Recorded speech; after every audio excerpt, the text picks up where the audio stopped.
नमस्कार, 7 PM news live देख रहे हैं आप। आपके साथ मैं हूं लावनी श्रीवास्तव। तो 8 नवंबर से यानी नोटबंदी के बाद से लगातार विपक्ष इस फैसले को एक सवाल के रूप में उठा रहा है। लगातार विपक्ष इस फैसले का विरोध कर रहा है, लेकिन सरकार अपने स्टैंड पर कायम है। खास तौर से अगर हम विपक्ष की अगुवाई की बात करते हैं तो इस अगवाकर्ता के रूप में कांग्रेस उभर कर सामने आई। तमाम विपक्षी पार्टियों को एकजुट करके सरकार को घेरने की कोशिश की, लेकिन इस कोशिश पर पलीता लगता हुआ उस समय नजर आया जब भारत बंद के आह्वान पर सबसे बार विपक्ष की टूट पहली बार देखने को मिली। उसके बाद लगातार एक के बाद एक विपक्ष की एकता में सीधे सीधे दरार आती हुई नजर आई। एक बार फिर से एक तस्वीर सामने आई है विपक्ष की तरफ से। कई कांग्रेस ने तमाम विपक्षी दलों को मिलाकर एक संयुक्त प्रेस कॉन्फ्रेंस बुलाई, संयुक्त बैठक बुलाई, लेकिन अफसोस के साथ कहना पड़ता है कि तमाम विपक्षी दल इस पे एकजुट होते हुए नजर नहीं आए। सपा, बसपा, जेडीयू, लेफ्ट और एनसीपी इसमें शामिल नहीं हुए और इसका सीधा असर एक सवाल पर पड़ा है। वो विपक्ष, वो कांग्रेस जो विपक्षियों की लामबंद होने की बात कहकर सरकार को घेरता आ रहा था, क्या आज वही कांग्रेस बैकफुट पर नजर आ रही है? क्यों हम कह रहे हैं विपक्ष तार तार और सरकार धारदार? आज इसी क्यों का जवाब ढूंढने की कोशिश करेंगे। कुछ ही पल में मेरे साथ कुछ खास मेहमान भी जुड़ेंगे, लेकिन उससे पहले इस रिपोर्ट पर एक नजर। नोटबंदी पर सरकार की नाकेबंदी करने वाले विपक्ष की फजीहत कम नहीं हो रही।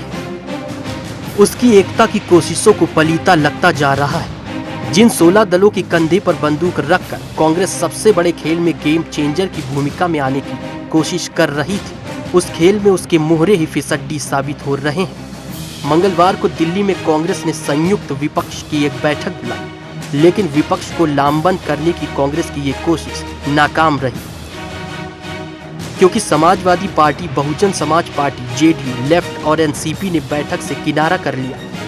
इन पार्टियों ने बैठक से इसलिए किनारा किया क्योंकि बैठक की अध्यक्षता राहुल गांधी कर रहे थे। इसकी दूसरी वजह ये है कि 16 दिसंबर को राहुल गांधी ने अकेले प्रधानमंत्री मोदी से मुलाकात कर ये दिखाने की कोशिश की थी कि कांग्रेस ही किसानों की मसीहा है, जिसके बाद से कई विपक्षी दलों को ये बात काफी नागवार गुजरी थी। वैसे मोदी सरकार को घेरने की विपक्ष के विखंडन की ये घटना पहली नहीं है। इससे पहले भी कई बार ऐसा हुआ है जब कांग्रेस के नेतृत्व को विपक्षी दलों ने नकारा है। 20 दिसंबर को कांग्रेस ने 16 विपक्षी दलों के साथ राष्ट्रपति प्रणब मुखर्जी से मुलाकात का प्लान बनाया, जिसमें संसद न चल देने का ठीकरा सरकार के सर फोड़ने का प्लान था, लेकिन उसमें भी सपा, बसपा समेत 4 दलों ने कन्नी काट ली थी। और अब एक बार फिर से विपक्ष ने आधी अधूरी तैयारियों के साथ मोदी सरकार को घेरने की कवायद की, लेकिन वो असफल रही, क्योंकि पीएम को कोसने में ममता और राहुल के अलावा कोई खुलकर सामने नहीं आया। Bureau report, Sudarshan news.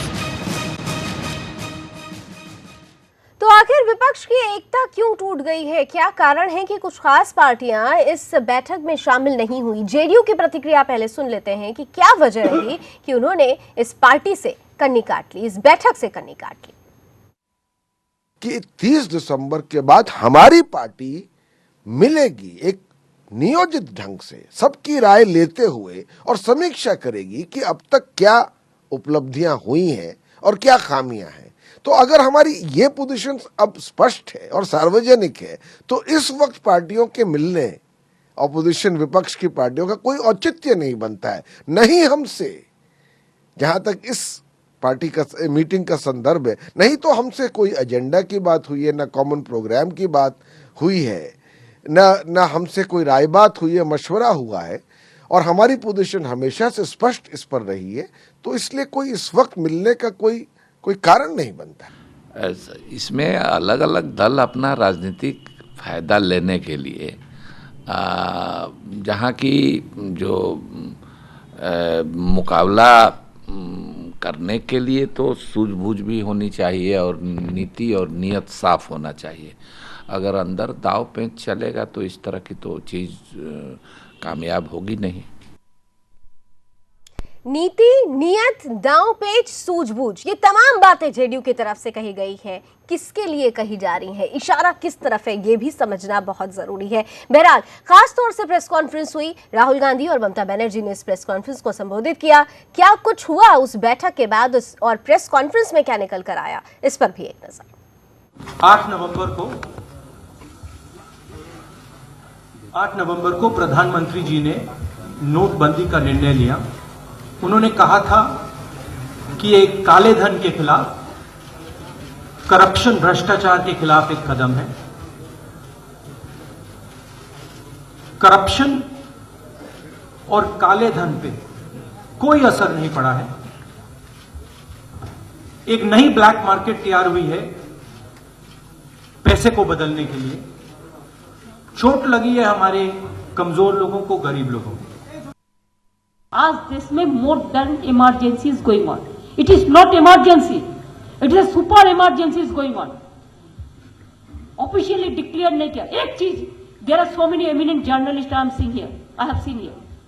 One, my clarification from you, sometimes you give us guidance, you tell me, अगर देश में एक ऑर्डिनेंस भी होता है, चाहे स्टेट गवर्नमेंट को चाहे सेंट्रल गवर्नमेंट को, वो असेंबली जब चालू होता है, पार्लियामेंट जब चालू होता है, उसमें उसको तो सीधे तौर पर राहुल गांधी हो या ममता बनर्जी हो, डिमोनेटाइजेशन के फैसले को फेल होता हुआ कह रहे हैं, फेल बता रहे हैं, लेकिन असल में तो विपक्ष की एकता फेलियर की तरफ जाते हुए नजर आ रही है। क्योंकि हमने जेडीयू को सुना, दांव पेच, नीति, नियत, तमाम बातें कही गई। 4 मेहमान मेरे साथ जुड़ चुके हैं, स्वागत करना चाहूंगी आज के मेहमानों का। इस वक्त मेरे साथ स्टूडियो में मौजूद हैं बीजेपी के प्रवक्ता डॉक्टर दीपिका शर्मा जी, साथ ही साथ कांग्रेस का प्रतिनिधित्व कर रहे हैं प्रवक्ता राजेश यादव जी, टीएमसी से हमारे साथ जुड़ रहे हैं बबलू पंडित जी, और बीएसपी का प्रतिनिधित्व कर रहे हैं सुरेश चंद्रा जी। आप चारों मेहमानों का बहुत बहुत स्वागत। और मैं शुरुआत राजेश जी आपके साथ करना चाहती हूँ। राजेश जी, मुझे याद है कि हम इस तरीके की डिबेट में कई बार बैठ चुके हैं और हर बार आपने बोला कि कहीं से भी कोई फेल्योर नहीं है, लेकिन आज जो तस्वीर सामने आई, क्या इसको भी आप नहीं मानेंगे कि विपक्ष तार-तार हो रहा है? जिन लोगों के सहारे आप आगे बढ़ना चाह रहे थे, आज वही लोग सीधे तौर पर दांव पेच, नीति, नियत, मुकाबले, तमाम तरीके के शब्दों का इस्तेमाल कर रहे हैं। देखिए, विपक्ष धारदार है और तार-तार सरकार हो रही है। आप देखिए, ये तो प्रेस कॉन्फ्रेंस थी, उसमें ठीक है, प्रेस कॉन्फ्रेंस में कुछ पार्टियां नहीं आई। प्रेस कॉन्फ्रेंस के पहले भी हो चुका है सर, भारत बंद के टाइम पे भी पार्टियां नहीं आई थी। भारत बंद कांग्रेस आप राष्ट्रपति से मिलने चले गए थे, तब भी पार्टियों ने नाराजगी जाहिर की थी। भारत बंद कांग्रेस ने नहीं करा था। और दूसरा क्या, अलग अलग विचारधाराएं, लेकिन आप बता दो इनमें से कौन सा जो है मोदी जी के सपोर्ट में गया है, मोदी जी की तरफ कौन सा गया है? आप देखिए शिवसेना क्या कह रही है, जो इनका सहयोगी दल है। शिवसेना की प्रतिक्रिया देखिए, सरकार के खिलाफ है, नोटबंदी के खिलाफ है। आप देखिए चंद्रबाबू नायडू की है। विपक्ष तो आपके सामने, विपक्ष की अगर बात करें तो वो तो आपके ढंग पर ही सवाल उठा रही है। आपने जेडीयू को सुना, पवन जी क्या कह रहे थे? आपने नियोजित ढंग से राय ही नहीं लिया। आपने शिवसेना का सुना? शिवसेना भी सुनी, शिवसेना सुना। आपने चंद्रबाबू नायडू का सुना? हमने टीडीपी का? सर, हम शिवसेना को भी सुन रहे हैं और हम तमाम लोगों को भी सुनते आ रहे हैं जो सरकार के साथ सत्ता में हैं। राजेश जी, सत्ता के लोग। राजेश जी, अच्छा सिर्फ इतना बता दीजिए, जेडीयू के साथ मिलकर तो आप लोग बिहार में मौजूद हैं सर। जेडीयू की बात को कम से कम तवज्जो दीजिए। जेडीयू नेता क्या कह रहे हैं, जरा इसको भी सुन लीजिए। कोई मोदी जी के साथ नहीं है, सत्ता के साथ नहीं है। देखिए, मुख्यमंत्री नीतीश कुमार मोदी जी के फैसले की तारीफ कर चुके हैं। विरोध का तरीका अलग हो शरद सकता है, यादव भले ही कुछ और राग अलाप रहे हो, लेकिन मुख्यमंत्री नीतीश कुमार नोटबंदी के फैसले की तारीफ कर चुके हैं। देखिए कि शिवसेना इनके साथ में, सत्ता में शिवसेना क्यों उनके राजेश जी, एक ही सुराग, कांग्रेस एक ही राग अलापती है, सवाल का जवाब नहीं आता है। आपको जवाब, अब देखिए, आप जब सत्ता पक्ष की कमियां गिनाओ तो आप कह रहे हैं जवाब नहीं आता। आप ये देखिए, विरोध का तरीका अलग हो सकता है, लेकिन सब नोटबंदी के जो तरीका है, नोटबंदी के जो तरीका है, जो लोगों को परेशानी हो रही है, सब उसके खिलाफ है। सर, तरीके पूरा और ढंग देश पर तो खिलाफ आप है। जिनके साथ खड़े होकर चल रहे हैं वही आपके तरीके और ढंग पर सवाल उठा रहे हैं। दीपिका जी, आप देख रहे हैं कि किस तरीके से कांग्रेस बार बार ये कह रहा है कि आज जो सरकार कर रही है, सरकार को कोई समर्थन नहीं मिल रहा है, विपक्ष एकजुट है, लेकिन विपक्ष की एकता किस तरह से तार-तार हुई हमने सुना। और अभी जो राजेश जी बार बार कह रहे हैं कि शिवसेना को देख लीजिए, शिवसेना को देख लीजिए, बार बार एक पार्टी का नाम ले रहे हैं, मैं चाहूंगी आप इनको काउंटर करें। क्यों 2 बार लिया है? देखिए ठीक है दीपिका जी। देखिए, ये आज देश में सबसे बड़ा मजाक बन गया है। आप देख रहे हैं कि श्रीमान राहुल गांधी जी ने आज प्रेस कॉन्फ्रेंस की और ममता बनर्जी ने आज प्रेस कॉन्फ्रेंस करी दिल्ली में। मैं सबसे पहले तो इनसे पूछना चाहती हूँ कि इनके अपने कुंभे का क्या हुआ? ये जो सो कॉल्ड विपक्ष की यूनिटी थी ऑन डीमोनेटाइजेशन, उसका क्या हुआ? अभी आपने जेडीयू का आपने यहाँ पे रिएक्शन सुनाया, उनके प्रवक्ता बोल रहे थे कि जी नीति, नियत, दांव पेच अगर ठीक नहीं होंगे तो बैठकें कैसे होंगी। यही अपने आप में ही एक इतना बड़ा सत्य बताता है कि किस प्रकार से आज राहुल गांधी और बाकी जो जितने विपक्ष हैं उनकी कितनी बुरी तरीके से पूरे देश के सामने फजीहत हुई है, और जिस प्रकार से जो एक कंबाइंड ऑपोजिशन था वो मिलने से पहले ही जुदा हो गया। अब मैं एक बहुत मूलभूत प्रश्न यहाँ पे पूछना चाहती हूँ कि ये जो दो श्रीमान नेता आज यहाँ पे प्रेस कॉन्फ्रेंस कर रहे थे नई दिल्ली में, मैं इनसे एक बहुत स्पष्ट सवाल ये पूछना चाहती हूँ, राहुल गांधी जी से पूछना चाहती हूँ कि मणिपुर 56 दिन से जल रहा है और आप मणिपुर के बारे में, आपकी सरकार है वहां पे, आप वहां पे क्या कर रहे हैं? और श्रीमती ममता जी से मैं पूछना चाहूंगी कि वहां पे हावड़ा के 28 किलोमीटर की दूरी पे एक गांव है जिसको धूलड़गढ़ कहते हैं, वहां पे कम से कम 80 घरों को जिस प्रकार से लूटा गया, जलाया गया, जिस प्रकार से वहां पे इंटरनल डिस्प्लेसमेंट हुई है और एक हफ्ते पहले हुई है, ममता बनर्जी अपने घर के आंगन के जो बैकयार्ड है उसका लॉ एंड ऑर्डर छोड़ के यहाँ दिल्ली क्या घूम रही है और कौन सी पीसी कर रही है यहाँ बैठ के? मैं आपसे कमेंट लूं उससे पहले मैं बबलू पंडित जी टीएमसी से हैं। बबलू जी जवाब दीजिए। भारतीय जनता पार्टी, आप अपना भारतीय जनता पार्टी दूसरे को न देखे, अपने घर को संभाले। इनका अच्छे दिन आएंगे। आप देखिए गरीब आदमी लाइन में लगा हुआ परेशान है, इतनी मौत भी हो गई है, प्रधानमंत्री ने एक भी व्यक्त नहीं किया। पश्चिम बंगाल में लोग दंगा हो रहा है, लोग मर रहे हैं, घर जलाए जा रहे हैं, कानूनी कार्रवाई हो रही है। वो दंगे आपके बंगाल में हो रहे हैं, गुजरात में हो रहे हैं, शारदा कांड हुआ, गुजरात गृह मंत्री मारा गया, इसमें राष्ट्रीय नेता का नाम उसके अंदर, गोधरा कांड आपके ऊपर है। अरे कहाँ 202 में पहुंच गए साहब? ये 2016 की बात कीजिए। नीति तो आज बंगाल जल रहा है, जनता पार्टी के आज बंगाल जल रहा है, राम के नाम पे उड़ाते हैं। आप बंगाल जल रहा है।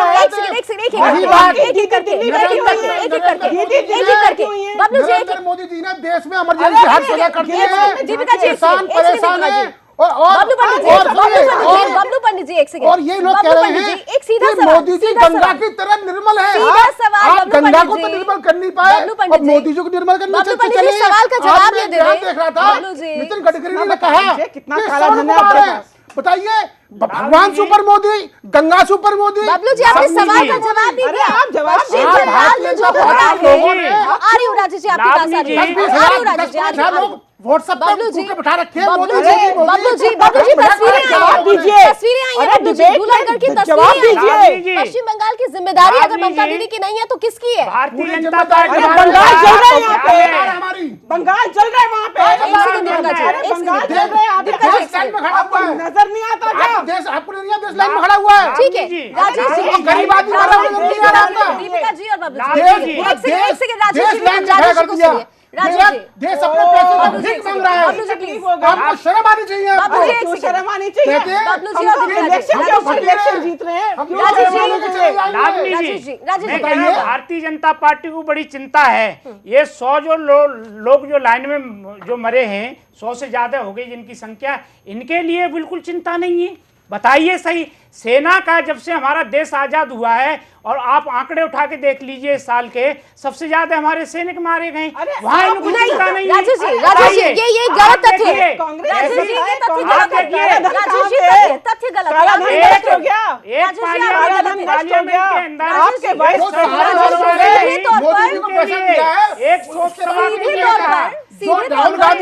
राहुल गांधी ने एक आप देखिए जो लोग मारे गए उनके परिवार के लिए इनने क्या मुआवजा दिया। राजेश जी एक सेकंड,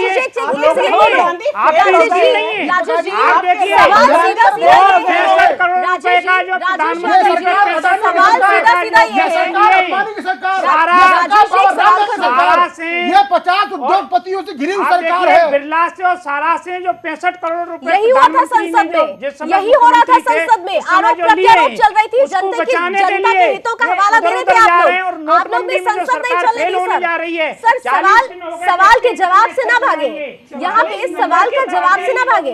44 नंबर की पार्टी फेल लीडर की पार्टी आपकी पार्टी पता लग झूठी जाएगी पार्टी, लोगों आपकी के पार्टी पार्टी झूठी अच्छे आए पार्टी, आपने झूठा वादा करके चलिए अच्छा ठीक है करने का काम ठीक किया है है ठीक है लोग बबलू जी, राजेश जी और दीपिका जी प्रधानमंत्री आपके आपको इस किसान स्कीम मंत्री से तबाह हैं प्रधानमंत्री लोग गरीब किसान लोगों के लिए बबलू जी, दीपिका जी और राजेश जी एक मिनट, सुरेन जी के पास में जाऊंगी। राजेश जी हो गया आप लोगों का, हो गया सर ये संसद नहीं है सर।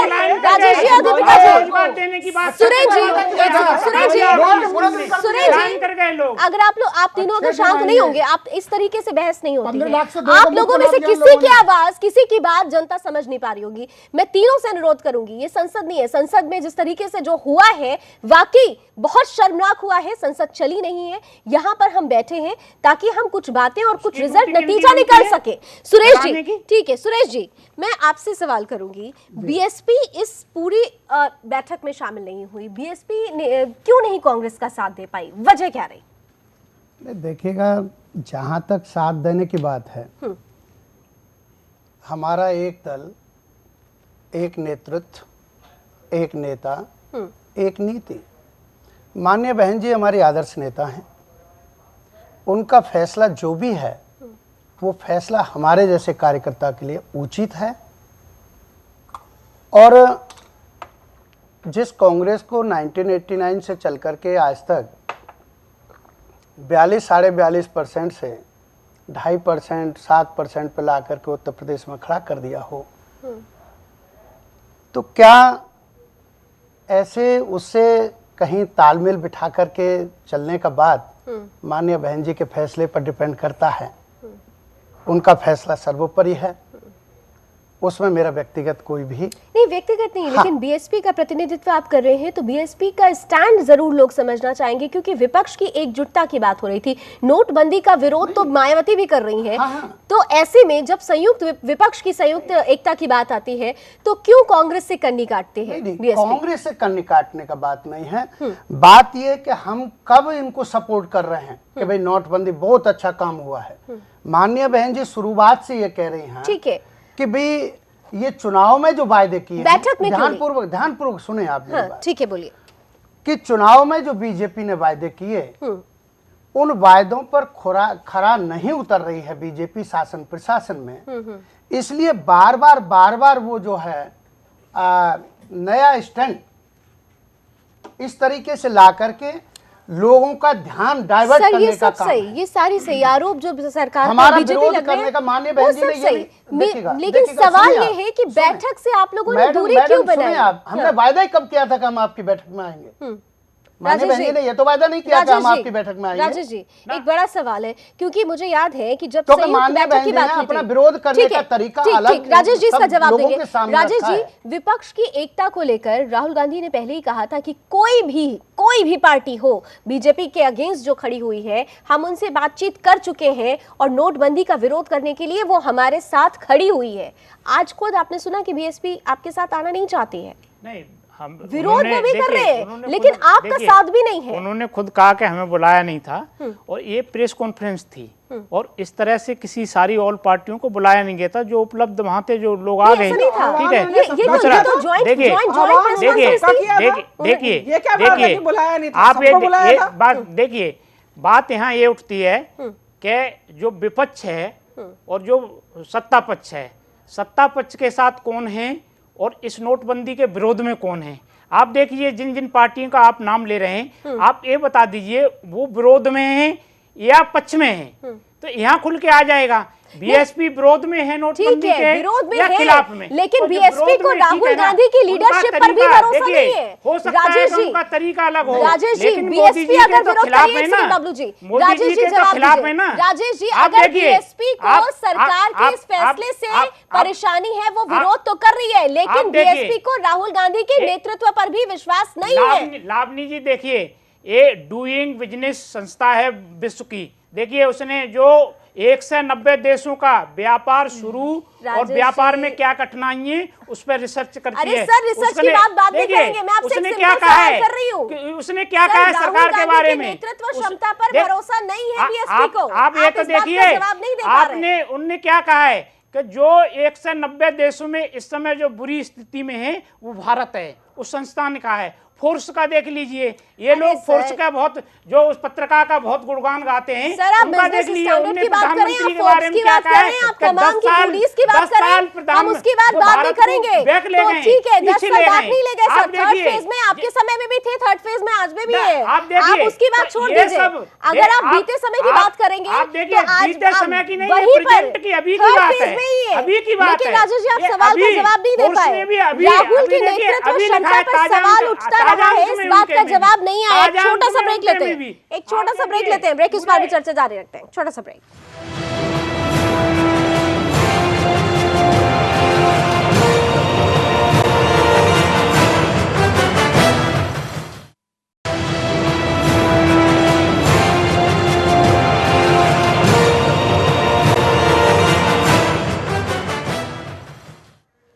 नोटबंदी के फैसले का विपक्ष लगातार विरोध कर रहा है। तमाम विपक्षी दल एक साथ मिलकर एकता दिखाते हुए सरकार को घेरने की कोशिश कर रहे हैं, लेकिन उनकी एकता पर ही पलीता लगता हुआ नजर आ रहा है। और यही वजह है कि एक हम बड़ी चर्चा लेकर आपके बीच हाजिर हुए हैं। ब्रेक से पहले एक बड़ा सवाल मैंने किया था कांग्रेस से राहुल गांधी की नेतृत्व क्षमता को लेकर, हम उसका जवाब लेंगे, लेकिन उससे पहले देख लेते हैं कि तमाम आरोपों को जब जैसे जैसे आरोप लगते गए विपक्ष की तरफ से सरकार के ऊपर, वैसे वैसे प्रतिक्रियाएं भी आई। सरकार ने भी तमाम तरीके से जवाब दिया है राहुल और ममता बनर्जी के आरोपों का। रविशंकर प्रसाद केंद्रीय मंत्री और प्रवक्ता संबित पात्रा इस मसले पर क्या कुछ कह रहे हैं, ये भी सुन लेते हैं।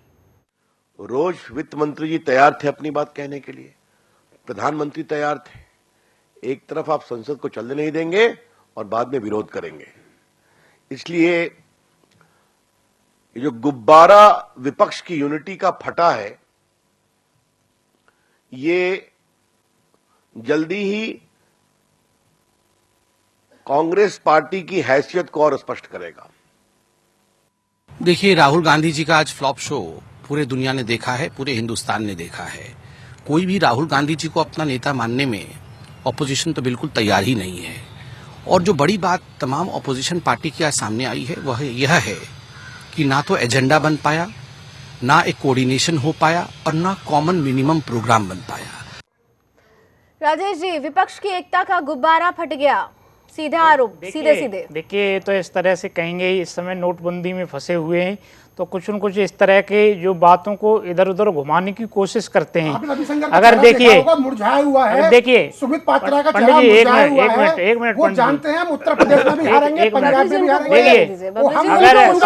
हारेंगे। देखिए, सरकार कह रही है कि पार्लियामेंट चलने नहीं दिया, तो इनको जब सत्ता में है तो इनको क्या खतरा था मत विभाजन पे? आप क्यों नहीं, मतलब जो हमने कहा था कि मत विभाजन, तो जवाब चाहिए था, आप तो चर्चा को नियम में क्यों बांध रहे थे? सरकार इसलिए भाग रही थी नियम में क्यों बांध रहे थे? संसद को तो आप लोगों ने बंधक बना दिया था। सरकार के 60-70 एमपी हमारे पास आते थे, कहते थे कि आप कुछ करिए, हम अपने क्षेत्र में दिखाने लायक नहीं छोड़े। नाम बता दीजिए सर। देखिए, नाम आप और पार्टी से निकलवा दीजिए। तो राहुल गांधी ने भी कही थी, कभी हमने पूछा था तब सबने पूछा नाम बता दीजिए, पार्टी से निकलवा दीजिए। ऐसे कौन से लोग? देखिए, इसलिए तो सरकार डरी हुई थी। अगर तमाम चीजें पता है तो सच्चाई है अगर आपके साथ, तो फिर नाम बताने में गुरेज क्यों? हम पे सबकी लिस्ट है, लेकिन क्या है, नाम बताएंगे तो पार्टी से निकाल देंगे। डॉक्टर दीपिका, ठीक है ना? देखिए, कांग्रेस पार्टी से निकाल अरे भाई सुन लीजिए, क्यों थे? अरे आप देखिए, सरकार भ्रष्टाचार पर कांग्रेस बिल्कुल कांग्रेस पूरे देश। अब आप शांत रहिए, आप सुन लीजिए, आप सुन लीजिए, आपने बहुत बोल लिया, बहुत बोल लिया। ना लाभ लीजिए, भ्रष्टाचार पर मैं बता रहा हूँ आपको। देखिए, सरकार देखिए बिल्कुल सजग नहीं है। आप देखिए, ये कहते थे स्विच बैंक में जो काला धन रखने वाली कंपनी, जो लोग हैं देश के, काला धन जिन्होंने रखा है, सरकार के पास नाम है। आप यही बता दीजिए आपने सवाल उठाया, जवाब भी सुन लीजिए, आप जवाब भी सुन लीजिए। Listening is a good habit. देखिए, सारा देश आज कांग्रेस का, मिस्टर राहुल गांधी का मजाक उड़ा रहा है। आपने देखा कि आप सुन लीजिए, आपके कहने से मजाक उड़ा रहे हैं। आप इतनी तमीज तो रखिए, आप आप इतनी तमीज तो रखिए। राजेश जी और दीपिका जी, राजेश जी और दीपिका जी, राजेश जी और दीपिका जी, ये भाषा का सही है। अगर आपको ये अनुशासन ही नहीं है कि डिबेट में बात कैसे की जाती है। जनता आपको देख रही है, आप दोनों को देख रही है, प्लीज मैं आप दोनों से अनुरोध करूंगी। राजेश जी, राजेश जी अपना ढोल पीटने आप दीपिका जी को जवाब तो देने दें। राजेश जी, दीपिका जी जवाब देने दीजिए। कंट्रोल करें, बोलिए राजेश बोलिए। जी, इस तरह की राजेश जी, बदतमीजी और ये राजेश सब जी, राजेश जी और दीपिका जी, राजेश जी, दीपिका जी, राजेश जी और दीपिका जी, मैं आप दोनों से अनुरोध कर रही हूँ, मैं आप दोनों से अनुरोध कर रही हूँ। ये डिबेट चैनल बहुत सारे घर परिवार में देखे जा रहे हैं, हमारे बहुत बड़े व्यूवर, बहुत बड़ी संख्या में व्यूवरशिप है, कम से कम इसका ख्याल रखें। जिस प्रकार से आज विपक्ष की यूनिटी की तार हुई है, जो कि आपका हेडलाइंस था आपके प्रोग्राम का, जिस प्रकार से कितनी सारी पार्टियां सिर्फ वहाँ पे श्री राहुल गांधी जी और ममता बनर्जी वहाँ पे बैठी हुई थी, बाकी कोई विपक्ष इनके साथ नहीं था। ऑपोजिशन की यूनिटी होने से पहले ही डिसयूनिटी हो गई है। इनके साथ आज कोई भी नहीं खड़ा है, क्योंकि कहीं ना कहीं पे ये रियलाइजेशन हो रही है कि राहुल गांधी अगर अपनी पार्टी को ही लीड नहीं कर पा रहे हैं, अपनी पार्टी का विश्वास नहीं जीत पा रहे हैं, तो बाकियों का भी नहीं। अभी वो कह रहे थे कि बोलेंगे तो भूकंप आ जाएगा। आप राहुल गांधी जी के हर बयान, हर वक्त जो भी उन्होंने बोला है उस पर आप गौर कीजिए। उन्होंने कहा कि जी भूकंप आ जाएगा बोलने पे, और बोला क्या उन्होंने? बोला वही जो कोर्ट में ऑलरेडी एविडेंस पेश हो गया है, जिसके ऊपर उनके अपने नेता जब भी बोलते हैं। बाबू जी एक सवाल है, दीपिका जी एक सवाल है, राहुल एक सेकंड, बाबू जी प्लीज एक सेकंड, दीपिका जी राहुल गांधी कहते हैं जिस तरीके से हम चुनाव जीत रहे हैं ना, आप बिल्कुल काला धन पाया जा रहा है, नए नोट पाए जा रहे हैं, भाजपा के नेता ही पकड़े जा रहे हैं नए नोटों के साथ। पूरे देश पूरे देश ने आपका दीपिका जी, मैं एक सवाल करूंगी, बहुत सिंपल सा सवाल करूंगी, एक बहुत सिंपल सा सवाल करूंगी, क्योंकि अब 30 तारीख आने वाला है, महज 3 दिन बाकी है। राहुल गांधी ने अपने प्रेस कॉन्फ्रेंस में कहा कि परसेप्शन बनाना सीखना है तो बीजेपी से सीखो। एक पूरा सवाल आप सुनिएगा, परसेप्शन बनाना सीखना है तो बीजेपी से सीखो। उधर कुछ अर्थशास्त्री ये भी प्रतिक्रिया दे रहे हैं कि 3 दिन के बाद जिस तरह से हालातों के बारे में कहा जा रहा है कि ठीक हो जाएगा, हालात ठीक होंगे, ऐसा नहीं है कि हालात ठीक नहीं होंगे, लेकिन अभी इसमें 6 से 7 महीने लगेगा। तो जनता आपसे कुछ एक्सपेक्टेशन रख रही है। किसने कहा है कि 6 से 7 महीने लगेंगे? एक से बाबू जी उनको जवाब देने दीजिए। वित्त मंत्री ने कभी नहीं कहा आप गलत, एक तो गलत मत बोलिए राष्ट्रीय चैनल पे, आप गलत मत बोलिए। देखिए ऐसा है, जवाब तो देने दीजिए आप लोग। मैं आपको प्रूफ के साथ ऐसे नहीं बोल रहा हूँ। ये इसी प्रकार से शोर मचाते जाएंगे तो डिबेट कैसे होगा? मेरी गाड़ी में अभी भी अखबार रखा है, मेरी चाबी ले जाइए। जवाब तो देने दीजिए, सवाल मैंने उनसे किया था, उन्हें जवाब तो देने दीजिए। देखिए ऐसा था 8 नवंबर को जब प्रधानमंत्री जी ने ये घोषणा करी थी, और इतिहास में मेरे ख्याल से ये भारत की तकदीर ये फैसला बदल देगी। उन्होंने स्पष्ट उसी दिन कह दिया था कि दिक्कत आएगी। वित्त मंत्री जी ने, बाकी जो इकोनॉमिक सेक्रेटरी हैं, उन्होंने अनेक भारत सरकार के मंत्रियों ने अनेक प्रेस कॉन्फ्रेंस करके निरंतर लोगों को इससे अवगत कराया कि ठीक है प्रॉब्लम आएगी। जो लोग लाइन में खड़े हैं वो कह रहे हैं कि हम मोदी जी के साथ हैं, परंतु ये विपक्ष जो है, क्योंकि इनका काला धन कहीं ना कहीं पे छूमंतर हो गया है, तो इनको इतना कष्ट हो रहा है। इनको देश के आगे जवाब देना है। महाराष्ट्र के मंत्री हैं, आप बता दें, आपके गार्ड जो एमएलए उनके भाई से समझ में नहीं आ रही है।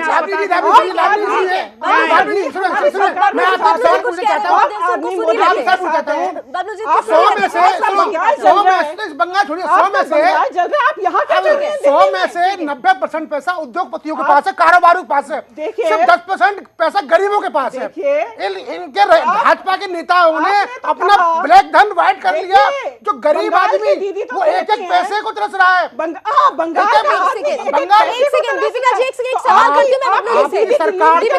सरकार है, अच्छे दिन आने की सरकार है, 15 लाख रुपए देने की सरकार है, गंगा स्वच्छ नहीं सरकार है, मोदी एक सवाल जवाब दीजिए।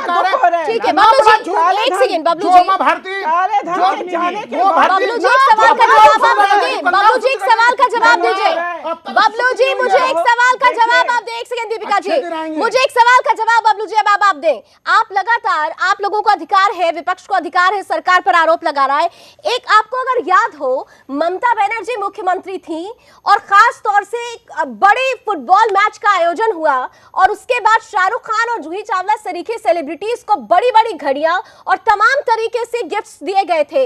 उस वक्त ये सवाल उठा था कि वो पैसे कहां से आए, सरकार अपने पैसे से वो गिफ्ट्स दे रही थी या जनता के पैसे का खुलेआम दुरुपयोग किया जा रहा था। अगर आपको जनता के पैसे का इतना ही ख्याल है, नोटबंदी को लेकर, जनता के हितों को लेकर आपको इतना ही ख्याल है, तो उस वक्त क्या हो रहा था? शारदा चिटफंड घोटाले में खुलेआम जब नाम आता है तो फिर क्या हो रहा था? आपके यहाँ तमाम तरीके से पश्चिम बंगाल में सांप्रदायिक दंगों की तस्वीरें सामने आ रही है, तब क्या हो रहा है? उत्तर प्रदेश में भी होते हैं, हर प्रदेश में होते हैं। जरा जवाब उसका एक कोर्स होता है, फिल्मी का एक कोर्स होता है जिसको मुख्यमंत्री मुख्यमंत्री उसको लीड किया। और आप हम तो नुकसान करते हैं, हम नहीं हो सकती। आज बंगाल चल रहे हैं, पूरा देश पूरा देश लाइन में खड़ा है, लोग मर रहे हैं। शर्म की बात है, शर्म की बात आती है। आपने झूठ बोला। आज बंगाल 3 दिन रुक जाइए, 3 दिन। आज बंगाल से मोदी हटाओ देश बचाओ को नारा है। 3 दिन रुक जाइए, 3 दिन मोदी हटाओ देश बचाओ, पूरा हमारा साथ होगा। अरे 3 दिन रुक जाइए, हम चुनाव के ऊपर चुनाव जीतेंगे। चलिए सुरेश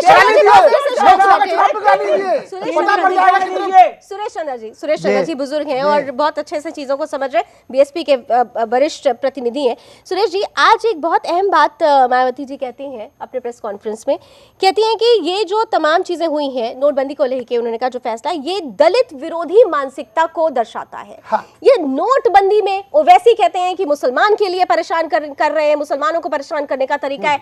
मायावती कह रही है दलितों को परेशान करने का तरीका है। नोटबंदी देख देख कर लिया गया फैसला नहीं है, ये कास्ट कार्ड कहां से आ गया? नहीं सुरेश जी, दलित एक शब्द किसी कास्ट विशेष के लिए नहीं है मैडम, एक वर्ग के लिए है। तो नोटबंदी तो सबके लिए थी, वर्ग तो विशेष उसमें सारे लोग आते हैं, 85% लोग आते हैं उसमें। लेकिन यदि मुझे आप टाइम दें तो मैं तो जिक्र कर दूं पूरा जी कि भाई हम तो ऐसा भी कहते हैं कि मोदी तेरे राज में हुए निराले काम, तीर्थ एटीएम है, बैंक है, चारों धाम। ठीक है। और इतना ही नहीं, ये दोहरी नीति हमारी समझ से बाहर है। भाई गोरखपुर पर मोटरसाइकिल पकड़ी गई, उनका क्या हुआ? महेश शाह जी पकड़े गए, उनका क्या हुआ? ठीक है। और लोगों से पकड़ा गया सर, धन बैंक चारों क्या धाम में हुआ? तभी बैंक में 1 करोड़ 43 लाख मिले हैं, बीएसपी में 104 करोड़ मिले हैं, 104 करोड़, सर 104 करोड़ भी है, अपना नाम 143 लाख मायावती जी के भाई के खाते में भी आप है। तीनों बोल रहे थे, मैं चुपचाप सुन रहा था। जी जी बोलिए। चूंकि डिबेट में आए हम लोग सभ्यता से अपनी बात कहें, बोलिए कि हम ये जानना चाहते हैं कि अभी देश में जो इस तरह का माहौल पैदा कर दिया कि पुलिस लड़ेगी पब्लिक से, बैंकर लड़ेगा पब्लिक से, आरबीआई का गवर्नर बोलेगा कि कैश की कोई कमी नहीं है, बैंकर बोलेगा कि कैश है ही नहीं, उस स्थिति में कौन सी? अरे साहब, बुलंदशहर पर हुई मारपीट, 104 करोड़ की बात कीजिए ना, आज 104 करोड़ की बात कीजिए। हाँ जी हाँ जी, सुनाइए सुनाइए सुनाइए, ध्यानपूर्वक सुनिएगा। जी जी जी। हमारे यहाँ पर बहुजन समाज है, हाँ जी, कोई विशेष समाज नहीं है। और बहुजन समाज में हमारे यहाँ जो बहुजन समाज पार्टी है, मेंबरशिप का प्रावधान है। आपके यहाँ है नहीं है मुझे नहीं पता, परंपरा है कि नहीं है मेंबरशिप की। आपके यहाँ चंदे की परंपरा हो सकती है, हमारे यहाँ मेंबरशिप की परंपरा है। हमारे यहाँ बूथ से लेकर के जब आदमी विधानसभा क्षेत्र तक जाते हैं, क्या मेंबरशिप के लिए मैं हिसाब दे देता हूँ, मेंबरशिप के लिए पैसे देने पड़ते हैं। आपको हिसाब मैं तो चूंकि ईडी और इनकम टैक्स को देना है, यहाँ नहीं देना आपको हिसाब। अरे अंबानी जी, आसामी है, जब आप अंबानी मैडम ऐसे मैडम मेरी बात सुनिएगा, क्या हुआ माल्या जी का, क्यों भेज दिए गए बाहर? भगा दिए। क्या हुआ ललित मोदी का? मोदी जी का क्या हुआ? अच्छा ठीक है, अरे ठीक है, आप चारों बता दें कि दर्शक हमारे इस प्रोग्राम को देख रहे हैं। एक दर्शक इस वक्त फोन लाइन पर है। दीपिका जी एक सेकंड, सुरेश जी एक सेकंड, एक दर्शक हमारे साथ फोन लाइन पर जुड़ रहे हैं। वो आपसे, हाँ सुरेश जी एक सेकंड, एक दर्शक क्योंकि दर्शक भी देख रहे हैं। धन्यवाद देना चाहता हूँ इन तीनों साथियों सुरेश जी एक सेकंड, कम से कम हमें सभ्य तो माना। सुरेश जी एक दर्शक हमारे साथ जुड़ रहे हैं, वो भी सवाल कुछ करना चाह रहे हैं। जी बताएं, अपना नाम बताएं और सुरेश जी से शायद आप सवाल करना चाह रहे हैं, पूछिए। मैं ये बसपा के नेता से और टीएमसी के नेता से पूछना चाहता हूँ कि भ्रष्टाचार में जितना ये लिप्त हैं और जिस तरह से कांग्रेस का साथ दे रहे हैं, अभी हम आपको बता दें कि ये टिकट बंटवारे में भी ये अपना सेटिंग कर रहे हैं। इनको एक करोड़ 2 करोड़ मांग रहे हैं, अभी व्यवस्था हो ही नहीं पा रही, परेशान है। बसपा किस मुंह से ये बात कहती है कि आम आदमी की पार्टी है, छोटे लोगों की पार्टी है, जिसमें दलित ज्यादा रहते हैं। और ये जो टीएमसी के नेता जो हैं, ये किसी मुद्दे पर बात ही नहीं करते हैं, ये चिल्लाने के अलावा ये पक्ष ही नहीं रखते हैं। बंगाल जल रहा है, ठीक है, बहुत बहुत शुक्रिया सुरेश जी, बहुत बड़ा आरोप है ये दर्शक की तरफ। दर्शक क्योंकि आप लोगों को देख रहे हैं, टिकट बंटवारे को लेकर चाहता हूँ मैडम, और यहाँ पर भी ये साथी बैठे हैं, आपको जवाब पब्लिक देगी उत्तर प्रदेश के चुनावों में। क्या ये सच नहीं है कि टिकट बंटवारे को लेकर तमाम यहाँ तरीके पर से पैर पकड़ करके दी जाती है टिकट? आप बीएसपी की बात करें ना, क्या बीएसपी में प्रथा नहीं है? बीएसपी में प्रथा नहीं है? आपका कैसे चलाओगे? अरे आपका पार्लियामेंट्री बोर्ड कौन है? मैडम मायावती, जिनके ऊपर आप ही के पार्टी के मेंबर्स और जो जनरल सेक्रेटरी के लेवल के हैं, उन्होंने आरोप लगाया है कि किस प्रकार से 100 करोड़ में टिकट दी जाती है। तो देखिए, ये तो आपके अपने अधिकारियों ने, आपके अपने अधिकारियों ने कहा है, आप जिक्र कर रही हो। नहीं, एक का नहीं, मैं तीन कर रही हूँ, एक का नहीं कर रही हूँ। मैं जवाब मैं कुछ नहीं बोल रहा। आपसे वे एक भी जवाब मीडिया वाले साथियों का नहीं दे पाए थे कि आपने कितने पैसे दिए। देखिए, और जो जनाब बोल रहे थे टेलीफोन पर भी, उनसे भी मेरा वायदा और इरादा है कि वो एक जगह से भी सिद्ध कर दें, हम मान लेंगे। सर ये तो और इतना ही नहीं, बीएसपी में किस तरीके से टिकट बंटता है, बीएसपी में किस तरह से टिकट बंटता है सर, ये दुनिया जानती है। राजेश जी बहुत देर से कुछ कहना चाह रहे हैं। राजेश जी, हाँ। मैं ये कह रहा है, मैं उस चीज पे नहीं जाता कि महाराष्ट्र के जो मंत्री हैं देशमुख की गाड़ी से पकड़े गए, उनके एमएलए की 6 करोड़ पकड़े गए, इनके जो मनीष शर्मा हैं उनसे पैसे पकड़े गए, उन चीज़ों पे नहीं जाता। मैं एक ये जानना चाहता हूँ दीपिका जी से कि जो हमारे स्वच्छ जो बैंक है उसमें जिनका पैसा है, भ्रष्टाचार पे बहुत बात करते हैं और इन पे सूची है बाकायदा। जो लोग आप पैसे नहीं ला सकते, कम से कम हमें ये जानकारी तो हो जाए कि ये किन भ्रष्ट लोगों का वहाँ पैसा है, उनके नाम ही बता दें आप। क्यों उसमें नहीं बता पा रहे हैं आप? क्या परेशानी बात है, कितनी हंसी की बात है। 10 साल में परिभाषा बदल दी। 10 साल में जिस कांग्रेस ने 10 साल में जिस कांग्रेस ने काले धन के ऊपर एक कदम नहीं उठाया, पिछले 2 साल में हमारी सरकार उसके ऊपर 15 कदम उठा चुकी है। सुप्रीम कोर्ट द्वारा काले धन के ऊपर हमने बनवाई। अच्छा एक बहुत महत्वपूर्ण बात ठीक है राजेश जी और बबलू जी, आप दोनों से राजेश जी और बबलू जी आप दोनों से एक सवाल करूंगी। एक आप राजेश जी और बबलू जी आप दोनों से एक सवाल करूंगी। राजेश जी सवाल सुन लें। आपने जो सवाल किया उसका सुनिए सवाल। आप पहले ये बताएं, आप लोग काले धन का मुद्दा जब उठाते हैं, काला धन विदेशों से आया नहीं आया, आना चाहिए, ये सब हर कोई बोल रहा है, लेकिन अगर देश के अंदर भी काला धन जमा है, काले धन कुबेर है, अगर सही पहल हो रही है तो उसमें साथ क्यों नहीं दिया जा रहा है? सुनिए, एक अच्छी पहल का साथ क्यों नहीं दे रहे हैं आप लोग? एक सेकंड बबलू जी। लावनी जी, आपने इतना अति सुंदर क्वेश्चन कराया, बहुत ही। देखिए, वो बात अलग है कि प्रधानमंत्री कहते 60 दिन में नाम बता दूंगा और 100 दिन के अंदर मैं जो है बाहर से जो काला धन है ले आऊंगा, वो अलग बात है, पूरा देश ने देख ली। वो आपने बहुत अच्छा क्वेश्चन करा है। हमने इस स्कीम का विरोध क्या करा है? विरोध करा है।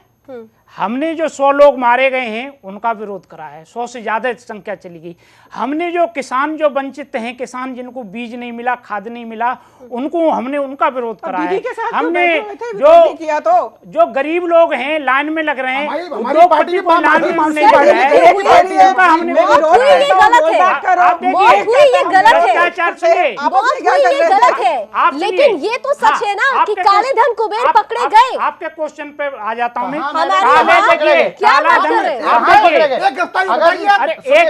एक मिनट सुन लीजिए।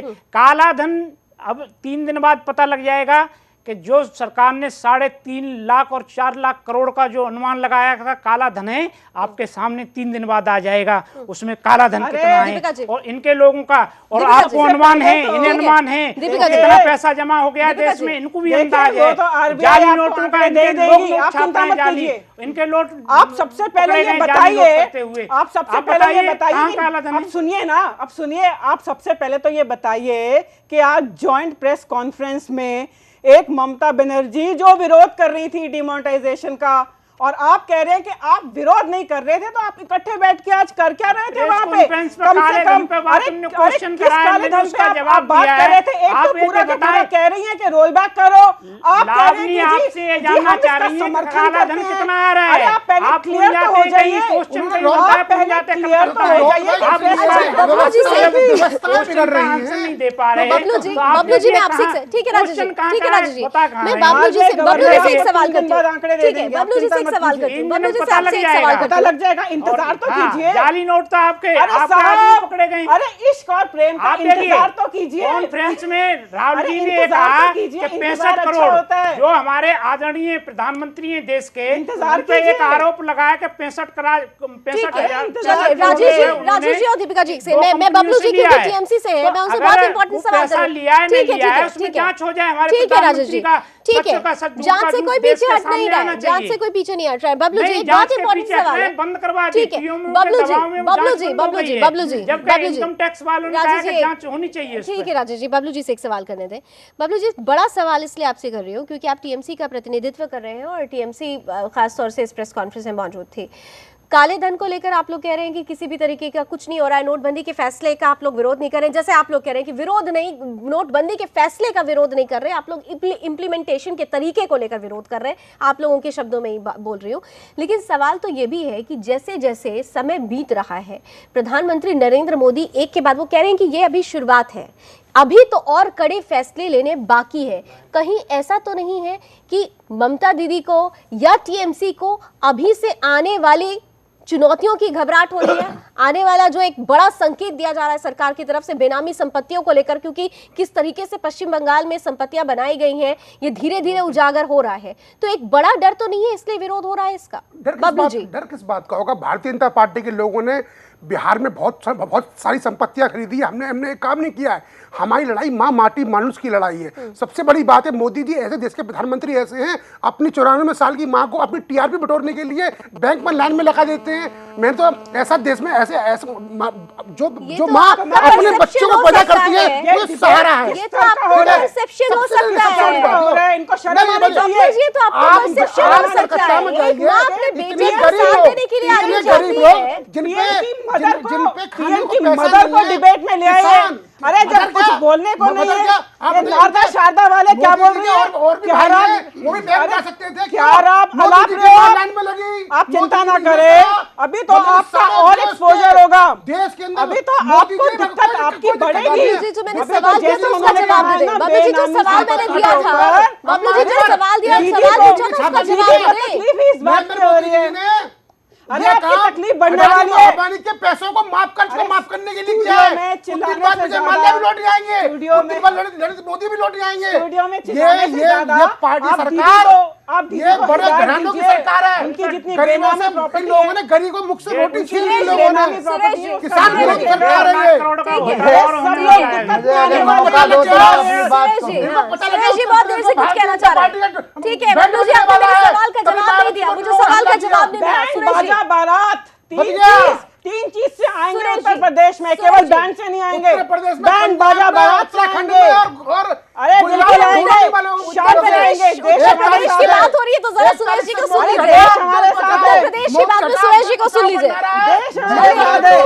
सुरेश जी, उत्तर प्रदेश का इलेक्शन है, ठीक है बबलू जी हो गया। उत्तर प्रदेश की आप लोग ने बात की है तो जरा बीएसपी को सुन लीजिए, उत्तर प्रदेश की बात हो रही है। सुरेश जी देखिएगा, अनुशासित पार्टी के लोग हैं, अनुशासित कार्यकर्ता हैं, और हमारा तो सीधा नारा रहेगा कि भाई कांग्रेस गई थी इस देश में नसबंदी में, बीजेपी जाएगी गारंटी के साथ नोटबंदी में, और सपा जाएगी अपने परिवार की गुटबंदी में। तो और हमारा, हाँ हम बोल रहे हैं कि हमारा तो सीधा सीधा बात है, बीएसपी का ये पैगाम, स्वच्छ प्रशासन उम्दा काम, स्वच्छ प्रशासन उम्दा काम। लेकिन भ्रष्टाचार की बहुत लंबी फेहरिस्त बीएसपी के साथ भी जुड़ी हुई है। भ्रष्टाचार का एक भी तो केस बताओ। ऐसे व्यर्थ के आरोप में डिस्प्रपोर्शनेट एसेट्स केस आपको नहीं पता, ये केस आपको नहीं पता। मैं शांत रहता हूँ, अब किसी और की भी सुन लेना चाहिए। अब मूर्तियां कितनी बनाओगे? अच्छा ये बता, अरे भाई,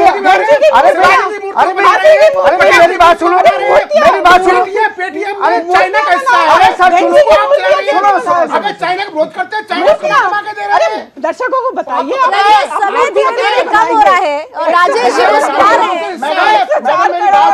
पेटीएम अरे भाई जी, चाइना का विरोध करते हैं, मैं बता रहा हूँ साहब, मैं बता रहा हूँ, आप सुने तो सही ध्यान से। बोल भाई आप यादव जी सुने जरा ध्यान से। 600 करोड़ रुपए हमारे अंबेडकर स्मारक में लगे, आपके 3600 करोड़ रुपए की लागत से शिवाजी वो बन रहा है। 3600 करोड़ ज्यादा है या 600 करोड़ ज्यादा है? 4200 करोड़ की लागत से सरदार पटेल स्मारक बनता है। 4200 करोड़ ज्यादा है या 600 करोड़ ज्यादा है? और जो दलित वाली बात आपने कही थी शुरुआत में, ये बिल्कुल 100% सही है। मान्यवर कांशीराम साहब जो बहुजन समाज पार्टी के संस्थापक रहे, वो पहले ही आगाह कर गए थे हम लोगों को।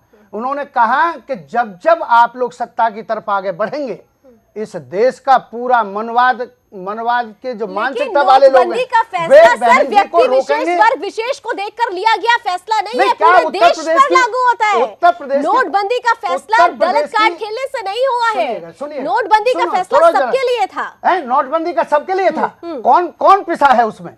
कौन मरा है उनमें? ये बताएं दीनमान के साथ, दीपिका जी, दीनमान के साथ, दिल से। आज भाई आपके नेता मन से बोलते हैं, आप दिल से बात करें। क्योंकि ये लोग अब रंगे हाथ पकड़े गए हैं। 104 करोड़ का आज बसपा को, आज देखिए आपको बहुत तकलीफ आने वाली है। भाई क्या तकलीफ आज धमकी नहीं है, धमकी नहीं है भाई। ये अखबार आपके सामने है, क्या इसमें क्या हमारा है? ये अखबार तुम्हारे सामने है, आप अपनी बेनामी, और अगर ये मीडिया वाले दीनमान के साथ अगर काम करना शुरू कर दें, जायजा तुम्हारा पट्टा साफ हो जाएगा। थोड़ी बेनामी प्रॉपर्टियों को जो आपने बनाई है, तमाम तरीके से बात हो रही है, तमाम तरीके से विरोध करता हूँ। अगर ये सच्ची बात कहना शुरू कर दें, के ब्रदर पकड़ा नहीं चलेगा। बीजेपी 104 करोड़ रुपए तक की बातें अभी तक दब गई है। 104 करोड़ को लेकर कोई स्पष्टीकरण नहीं आ रहा है सुरेश जी। 104 करोड़ रुपए कैसे आए, कहाँ से आए, इसे लेकर स्पष्टीकरण नहीं आ रहा है। माननीय बहन जी ने भी प्रेस कॉन्फ्रेंस में भी कोई स्पष्टीकरण नहीं दिया गया है। ऐसे नहीं है। माननीय बहन जी ने भी यही बात कही, मैं भी वही बात कह रहा हूँ कि 104 करोड़ रुपए जो हमारी मेंबरशिप की राशि होती है, हर प्रदेश से होती है, और एक विधानसभा क्षेत्र पर आपकी वेबसाइट पे 1600-1700 हमारे कार्यकर्ता होते हैं।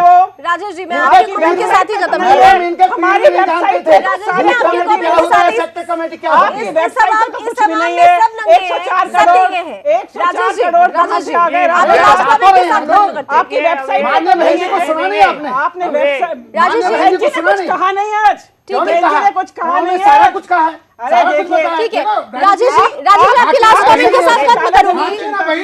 जो नरेंद्र मोदी कहे वो सही। राजेश जी, आपकी लास्ट कमेंट के साथ खत्म करूंगी।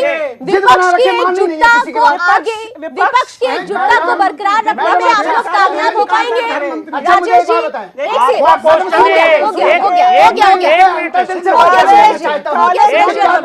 राजेश जी, विपक्ष की एकजुटता को आप कायम कर पाएंगे?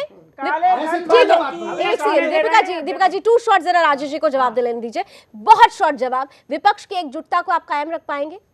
विपक्ष एकजुट है, देखिए एकजुट है। विपक्ष इनके खिलाफ है, सारी पार्टियां इनके खिलाफ हैं, इनके अंदर। लेकिन आज की तस्वीर तो कुछ और बयां कर रही है। मेरा